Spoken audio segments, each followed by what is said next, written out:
ಸಂಪಿಗೆ ಮರದ ಹಸುರೆಲೆ ನಡುವೆ.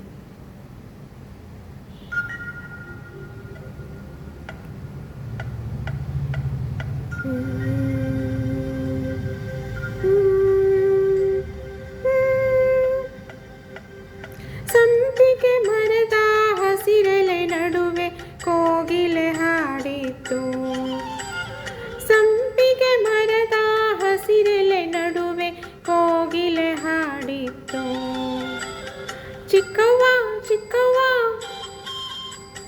ಎನ್ನುತ್ತ ತನ್ನಯ ಗೆಳೆಯರ ಕರೆದಿತ್ತು. ಅದ ಕೇಳಿ